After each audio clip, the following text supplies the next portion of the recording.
3 गरीब और 2 अमीर प्रेग्नेंट बहू की पहली छठ पूजा। उपासना बहू, सारा सामान लिख दिया है? जी माँ जी, मैंने छठ व्रत का सारा सामान लिख दिया है।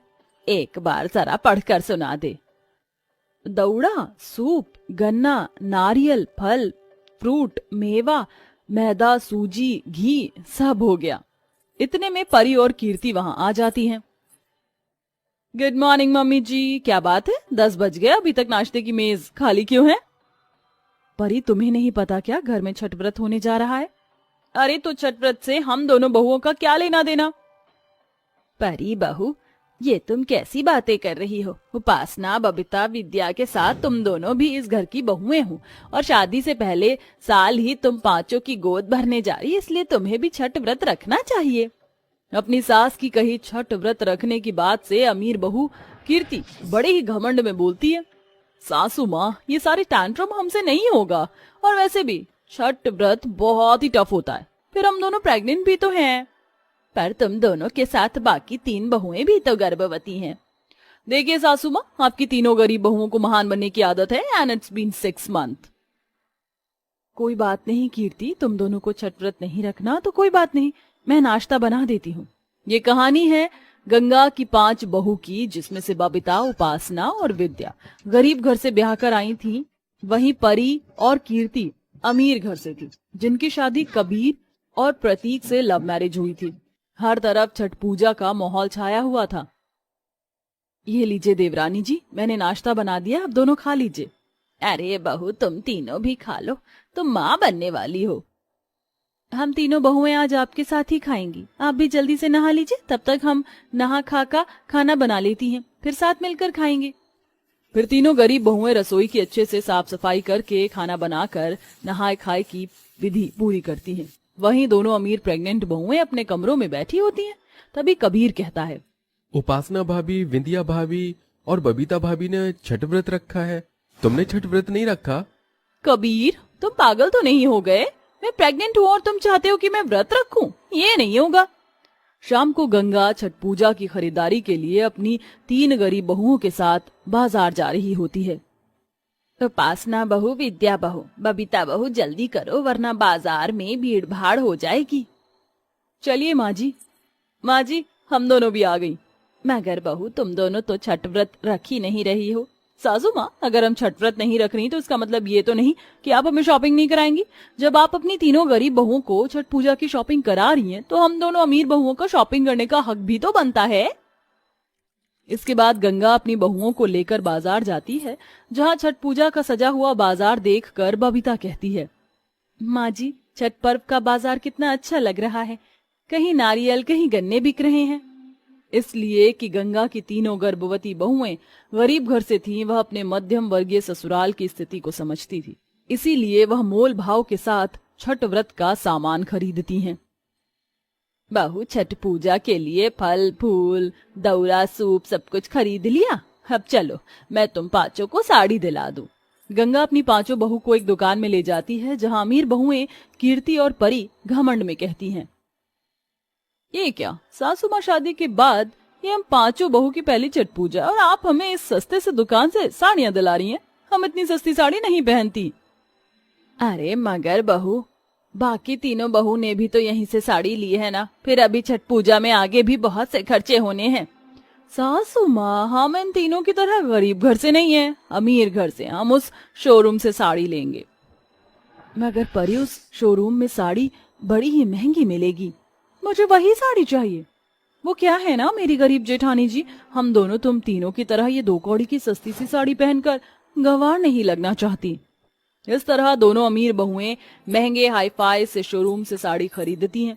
तीनों गर्भवती बहुएं तड़के सुबह उठकर काम करती हैं और मिट्टी का चूल्हा बनाकर पूरा आंगन लीप कर लौकी की सब्जी, चावल, रोटी बनाती हैं। ये देखकर दोनों अमीर बहू बोलती हैं, अरे ओ सासू माँ की गरीब बहू रानियों, घर में एलपीजी गैस खत्म हो गई है क्या, जो तुम मिट्टी के चूल्हे पर लौकी और चावल बना रही हो? देवरानी जी, आज खरना है और छठ व्रत की मान्यता के अनुसार खरना का खाना मिट्टी के चूल्हे पर ही बनता है। हाँ हाँ ठीक है, अब तुम तीनों खाओ ये लौकी और भात और मनाओ छठ मैया का व्रत। मैंने पिज्जा ऑर्डर किया है, डिलीवरी वाला आए तो मेरे कमरे में पिज्जा भेज देना। एक तरफ जहां दोनों अमीर प्रेग्नेंट बहू अपने कमरे में बड़े ही मजे से पिज्जा खाती हैं, वहीं तीनों गर्भवती बहुएं दिन भर की व्रत भूखी शाम को अपनी सास के साथ व्रत खोलती हैं। इसके बाद गंगा कहती है, परी बहू, कीर्ति बहू, कल पहला छठ व्रत है, तो तुम तीनों बहू की ठेकुआ, पूरी और गुजिया बनाने में मदद कर देना। उफ, ये सासू माँ को भी ना चैन नहीं है, जब देखो ऑर्डर देती रहती हैं, मगर मैं भी कीर्ति हूँ, चाल चलना मुझे खूब आता है। सासू माँ, मैं जेठानियों का हाथ बटा तो देती, मगर ये सारे पकवान मुझे बनाने कहाँ आते हैं, और अभी कल के छठ पूजा के लिए मुझे बहुत सी तैयारी भी करनी है, पार्लर भी जाना है। कोई बात नहीं माँ जी, हम तीनों बहुएं मिलकर छठ पूजा का सारा पकवान बना लेंगी। छठ पूजा की भोर से ही व्रत भूखी भक्ति के साथ तीनों गर्भवती बहुएं मिट्टी के चूल्हे का धुआं झेलकर बहुत सारे पकवान बनाकर दौरा सजाती हैं। वहीं दोनों अमीर प्रेग्नेंट बहुएं शाम को पार्लर से सज कर आती हैं। फिर तीनों गर्भवती बहू छठ पूजा का दौरा माथे पर उठा लेती हैं और नंगे पांव छठ घाट जाती हैं। चलिए माँ जी, चलते हैं। सासू माँ, हमें यहाँ से इतना दूर छठ घाट तक पैदल जाना है, ये हमारे बस की बात नहीं है, हम प्रेग्नेंट हैं, हम गाड़ी से आएंगी। जहाँ दोनों अमीर प्रेग्नेंट बहुएं गाड़ी से छठ घाट पहुँचती हैं, वहीं तीनों गर्भवती बहुएं अपने सर पर छठ पूजा का भरा दौरा लिए छठ घाट आकर पानी में खड़ी होकर सूर्य देव को अर्घ देती हैं। वहीं दोनों अमीर प्रेग्नेंट बहुएं पानी के दूर खड़ी तस्वीर खींचती हैं और रील बनाती हैं। इसके बाद तीनों बहुएं एक दूसरे को सिंदूर लगाती हैं। जैसे ही वह परी और कीर्ति को सिंदूर लगाने के लिए आगे बढ़ती हैं, तभी वह चिढ़ जाती हैं। ये क्या कर रही हो तुम तीनों? हमें ये पीला सिंदूर नहीं लगाना, हमने इतना महंगा मेकअप कराया है, हमारा मेकअप बिगड़ जाएगा। ऐसा नहीं बोलते देवरानी जी, छठी मैया की बहुत बड़ी मान्यता है और उनको चढ़ाया सिंदूर लगाने से पति की उम्र लंबी होती है और होने वाली संतान दीर्घायु होती है। ओह प्लीज, हम ये सब नहीं मानती। ये कहते हुए परी अपने सर पर लगे सिंदूर को पोंछ देती है। इसके बाद 5 बहुएं घर आ जाती हैं, मगर लापरवाही के चलते सीढ़ी से परी का पैर फिसल जाता है। मेरा बच्चा, मुझे बहुत दर्द हो रहा है। सभी परी को लेकर अस्पताल भागते हैं। थोड़ी देर बाद, डॉक्टर साहब, मेरी बहू, उसका बच्चा, वो दोनों ठीक तो हैं? देखिए, उनकी हालत बहुत ही कॉम्प्लिकेटेड है, हमें नहीं लगता कि उनका बच्चा बच पाएगा। ये सुनकर सास गंगा की आंखों से झरझर आंसू बहने लगते हैं। तभी तीनों गरीब गर्भवती बहू उसे हिम्मत देते हुए कहती हैं, छठी मैया पर भरोसा रखिए माँ जी, वो अपने छठ पर्व के दिन हमारे घर से खुशियां नहीं छीन सकती। इसके बाद तीनों व्रत भूखी हुई छठी मैया से रो रो कर विनती करती हैं, जिससे कि परी और उसका बच्चा दोनों बच जाते हैं और उसके होश आने पर कीर्ति उसे सारी बात बताती है। इसके बाद न सिर्फ परी और कीर्ति को छठी मैया पर भरोसा होता है, बल्कि उनका मन बड़ी आस्था से भर जाता है और अगले दिन उपासना, विद्या और बबीता के साथ वह दोनों भी आंचल फैलाए सूप में प्रसाद लिए पानी में खड़ी होकर अर्घ देती हैं।